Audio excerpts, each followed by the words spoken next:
Hello friends, నా పేరు Krishna tech travel. ఈరోజు మహారాష్ట్రలోని ఒక విలేజ్కి వచ్చినాను. ఇది తేల్గావ్ అనమాట. ఇది బీడ్ డిస్టిక్ వస్తుంది. ఇక్కడ మనం చూస్తున్నది వచ్చి ఈ 75% మనకి 90% కానీ అంత పియూపీతోనే మనకి ఇక్కడ వినాయక చవితి అంటే రాష్ట్ర పారిస్తూనే ఇక్కడ వినాయక చవితి అనేది చిన్న చిన్న మూర్తులు కట్టించి పెద్ద వినాయకుల వరకు మనకి ఇక్కడ దర్శనం ఇస్తాయి. ఇక్కడ మట్టితో ఏది కనబడదు అనమాట. మట్టితో చేసిన వ్యాధి లేదు. అంతా ఇది మౌల్తో చేసిన విగ్రహాలు కనబడతాయి. ఇదే అనమాట. ఇంకా మనకి చూసినట్లయితే మట్టితో చేస్తే మంచిది అనమాట.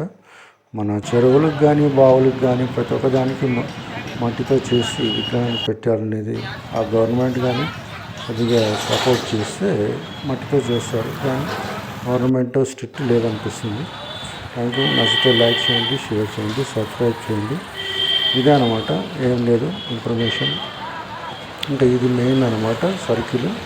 ఇది 4 ways అనమాట. ఇట్లా ఆంధ్ర, కర్ణాటక, ఇట్లా గుజరాత్ ఎటు సైడ్ పోవాలన్నా కానీ మెయిన్ సర్కిల్ అనమాట ఇది. ఇదే అనమాట. ఇంకా ఈడొచ్చి మామూలుగా అంటే ఇంకా వినాయక చవితి ఇవ్వాలి మండపాలు కట్టలేదు. ఈవినింగ్ అట్లా టైంలో కడతారనమాట. Thank you. గణపతి బప్పా మోరియా.